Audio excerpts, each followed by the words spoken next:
جنت میں سردار ابو بکر اور عمر ہوں گے۔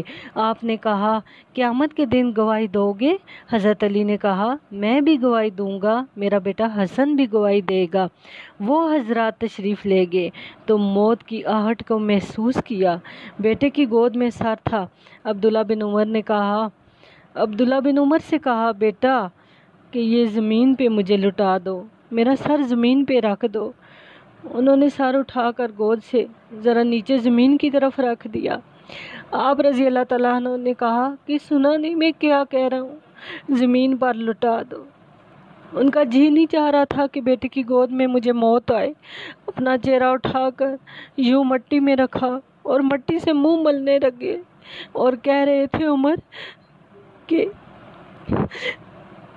عمر کہہ رہے تھے کہ اے اللہ، آج اگر تو نے عمر کو معاف نہ کیا تو خدا کی قسم عمر تو ہلاک ہو جائے گا۔ اتنے بڑے مقام والے کہہ رہے ہیں کہ اے رب، آج تو نے عمر کو معاف نہ کیا تو عمر ہلاک ہو جائے گا۔ 1,24,000 پیغمبروں میں سے ایک آدمی ہے جسے اللہ تعالیٰ نے مراد سے مانگا گیا اور کہا گیا، جب نبی پاک صلی اللہ علیہ وسلم نے اللہ کے حضور کو دعا کی نا تو اتنی مراد سے اللہ تعالیٰ نے عمر کو دیا، اور نبی صلی اللہ علیہ وسلم نے دعا مانگی تھی کہ یا اللہ مجھے عمر دے دے میرے اسلام کی سربلندی کے لیے۔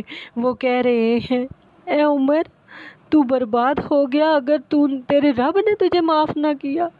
یہ عمر کہہ رہے ہیں اپنے آپ کو اے عمر تو برباد ہو گیا اگر تیرے رب نے تجھے معاف نہ کیا۔ یہ کہتے کہتے کہتے کہتے عمر کی جان نکل گئی۔ آپ نے وصیت فرمائی تھی کہ میرا نماز جنازہ صہیب پڑھائے۔ صہیب رومی تھے، صہیب پڑھائیں۔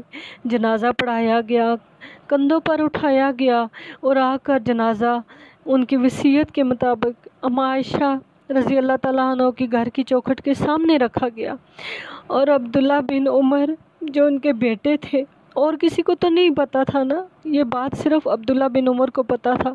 انہوں نے سب لوگوں سے کہا کہ میت کو یہاں رکھو، پھر آگے بڑھے، دستک دی اور آگے بڑھ کر کہا اماں جان، میرا باپ عمر بن خطاب آپ کے دروازے پر پہنچ چکا ہے، اندر آنے کی اجازت ہے؟ تو اماں جان عائشہ نے فرمایا مرحبا عمر، ہم عمر کو خوش آمدید کہتے ہیں، اور باہر تشریف لے گئیں، اور پھر وہیں حجرہ مبارک میں قبر کھودی گئی۔ عبداللہ بن عباس فرماتے ہیں کہ میرے کندھے پر کسی نے ہاتھ رکھا تو میں نے یوں پیچھے مڑ کر دیکھا کہ جناب امام المتقین حضرت علی رضی اللہ تعالیٰ عنہ کھڑے رو رہے ہیں اور فرما رہے تھے کہ عمر، مجھے پتا تھا کہ تیرے سوا یہاں کوئی نہیں آ سکتا۔ میں نے ہزاروں دفعہ نبی پاک صلی اللہ علیہ وسلم کی زبان سے سنا تھا کہ میرے ایک سائیڈ پہ ابو بکر ہوں گے، دوسری سائیڈ پہ عمر ہے۔ ابو بکر آئے ہیں، عمر گئے ہیں، اور میں اور ابو بکر اور عمر یہاں پہ آئے، یہاں سے گئے۔ میں نے اپنی نبی کی زبان سے اتنی بار یہ سنا تجھے اور ابو بکر کو، تو میرے بھائی بہنوں، میرے ویورز، آپ یہ بات غور سے سنیں، یہ وہ لوگ ہیں جنہوں نے رضی اللہ تعالیٰ عنہ کا ٹائٹل جیتا۔ دیکھیں یہ ٹائٹل کوئی عام سا نہیں تھا، رضی اللہ تعالیٰ عنہ۔ یہ وہ لوگ تھے، یہ وہ عظیم ہستیاں تھیں جنہوں نے رضی اللہ تعالیٰ عنہ کا ٹائٹل جیتا، جو دیکھیں اتنے عہدے پر فائز ہے، جنہیں دنیا میں جنت کی خوشخبریاں سنائے گی، پھر بھی موت کے وقت اپنے رب سے کہہ رہے ہیں کہ اے میرے رب، اگر تم مجھ سے راضی نہ ہوا تو میں بہت خسارے میں رہوں گا۔ تو دیکھیں ہم جیسے گنہگاروں کا کیا حال ہوگا۔ اللہ پاک ہمیں بھی موت سے پہلے اپنے رب کو راضی کرنے کی توفیق عطا فرمائے۔ بے شک میرا رب بڑا رحیم و کریم ہے، اس کے رحیم و کریم ہونے سے ہی ہمارا سارا کام ہوگا۔ کون سی ہماری نمازیں، کون سی ہماری تہجدیں، کون سی ہماری تقریریں، کون سا ہمارا علم، پر یہ اعمال جو ہمارے ہوں گے نا تو یہ اس کی رحمت کو لینے کا راستہ ہے. اگر ہمارے اچھے اعمال ہوں گے تو تب ہی ہم اپنی رب کی رحمت کو پا سکتے ہیں. یہ بھی ٹھیک نہیں ہے کہ اللہ خود ہی معاف کرے گا. ہمارا یہ ہے نا نظریہ کہ اللہ خود ہی معاف کرے گا. یہ بھی نظریہ ہمارا سارا ہی نہیں ٹھیک کہ اللہ خود ہی معاف کرے گا. ارے ایسے کیوں کہتے ہیں ہم لوگ؟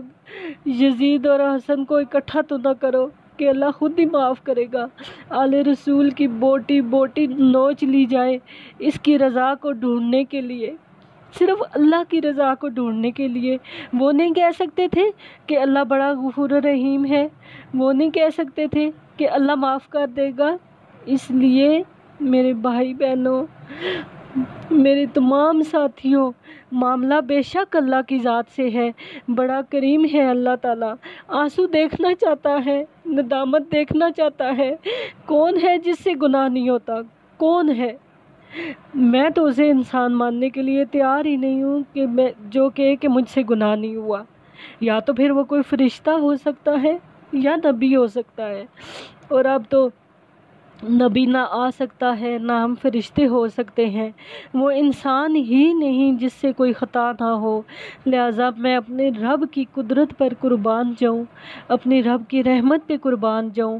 اس نے توبہ کے لیے انسان کی نہ عمر کی قید چھوڑی ہے نہ عدد کی قید چھوڑی ہے. اس نے یہ نہیں کہا کہ تو 60 سال کا ہو گیا ہے، تو 70 سال کا ہو گیا ہے، تیری کوئی توبہ قبول نہیں ہوگی. میرا رب تو فرماتا ہے کہ آخری سانس میں بھی اگر تو آ جا، تو سچے دل سے، جب تو ساری زندگی گناہ کرتا رہا، تو آخری سانس میں بھی کہے گا کہ یا اللہ میری توبہ، یا اللہ مجھے معاف کر دے، یا اللہ مجھے معاف کر دے، تو میں کہوں گا کہ آ جا، قبول ہے. 1 کروڑ بار بھی تو توڑنے کے بعد، سارے گناہ کرنے کے بعد، سارے دفعہ توڑنے کے بعد تو ایک بار آ کے کہتا ہے کہ یا اللہ میری توبہ، یا اللہ میری توبہ، تو میں کہوں گا قبول ہے. تو دیکھیں وہ اتنی بڑی ہستیوں والے جب موت کے وقت اپنے رب سے رو رو کے معافی مانگ رہے ہیں اور کہہ رہے ہیں کہ آج میرے رب تو راضی نہ ہوا تو میں برباد ہو جاؤں گا. تو دیکھیں وہ جنت کے حقدار لوگ ایسے کہہ رہے ہیں، تو ہم تو سر سے پاؤں تک گناہوں میں لپٹے ہوئے ہیں. ہماری بخشش کس طرح ہوگی؟ تو میری آپ سے یہی گزارش ہے کہ ابھی بھی وقت ہے، ابھی بھی ٹائم ہے میرے پاس، آپ کے پاس. جتنا ہو سکے دنیا کے کاموں کو چھوڑ دے، مختصر کر دے، اپنے رب کو راضی کر لے. اللہ پاک مجھے آپ کو، اپنے رب تعالیٰ کو صحیح معنوں میں راضی کرنے کی توفیق عطا فرمائے اور اسلامی تعلیمات کے مطابق اپنے نبی کی بتائی ہوئی باتوں پر عمل کرنے کی توفیق عطا فرمائے. آمین ثم آمین. اس کے ساتھ ہی مجھے اجازت دیجیے. اپنا بہت زیادہ خیال رکھیے گا. فی امان اللہ.